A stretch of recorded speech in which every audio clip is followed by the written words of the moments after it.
साथियों नमस्कार, मैं हूं नीरज पटेल और आप देख रहे हैं नेशनल जनमत। तुम शूद्र हो, शूद्र के साथ महिला भी हो, इसलिए कथा नहीं बल्कि मुजरा करो। यह कहना है छत्तीसगढ़ के महासमुंद जिले के रहने वाले कुछ ब्राह्मणों का, जो परशुराम सेना से जुड़े हुए हैं यामिनी साहू नाम की एक कथावाचिका से, जो न सिर्फ कथावाचिका है बल्कि छत्तीसगढ़ साहू समाज की महिला प्रदेश अध्यक्ष भी हैं और एक शिक्षिका भी हैं।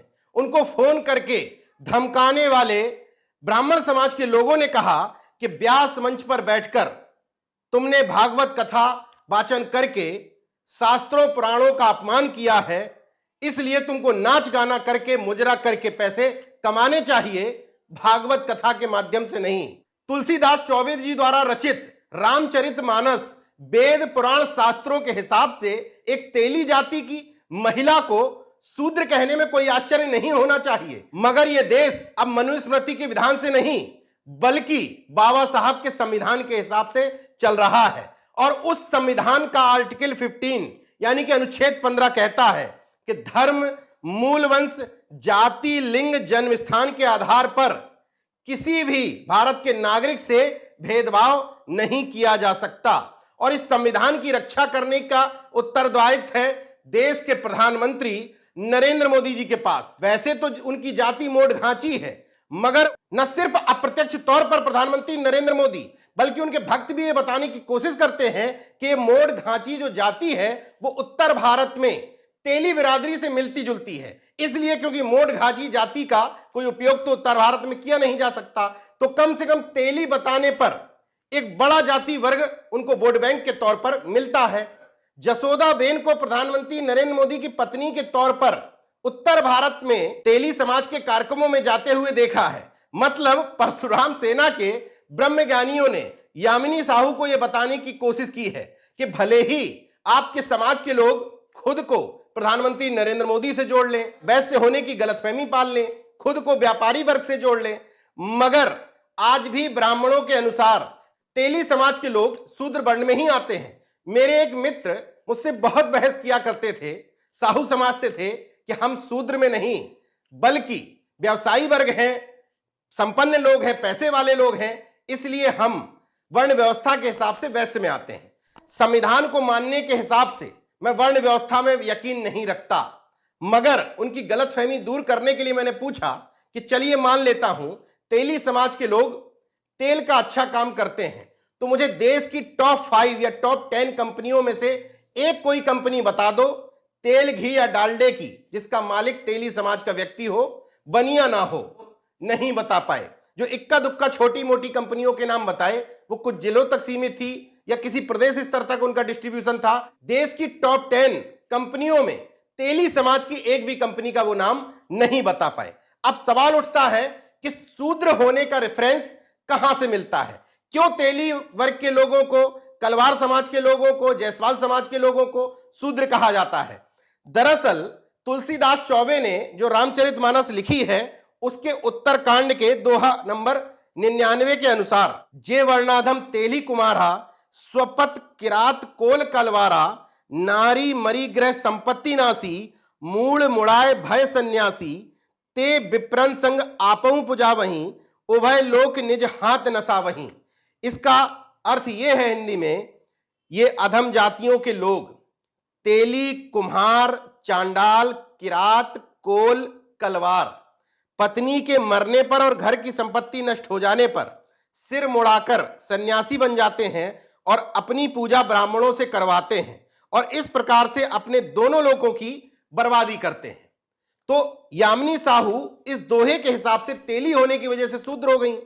लेकिन तुलसीदास चौबे ने एक और दोहा लिखा है, ढोल गवार शूद्र पशु और नारी ये सब ताड़न के अधिकारी। तो वो नारी भी हैं, तो प्रताड़ना की अधिकारी भी हैं और शूद्र हैं। मतलब उनकी स्थिति करेला और नीम चढ़ा जैसी हो गई। एक तो तेली जाति की, ऊपर से महिला, मतलब अति शूद्र हो गई। उत्तर प्रदेश में सीतापुर की सदर विधानसभा से विधायक हुआ करते थे राकेश राठौर। वो तैलिक महासंघ के माध्यम से तेली समाज को यह समझाते रहे कि मूर्खता में मत पढ़ो, शास्त्रों में तुम्हारे लिए किस बात का वर्णन किया गया है, तुमको कितना लज्जित किया गया है, फिर भी झूठ और भ्रमजाल के माया जाल में तुमको उलझा करके तुम्हारा वोट बैंक खींचने की कोशिश की जा रही है। तेली समाज के बहुत सारे लोगों को उनकी बात समझ में आई।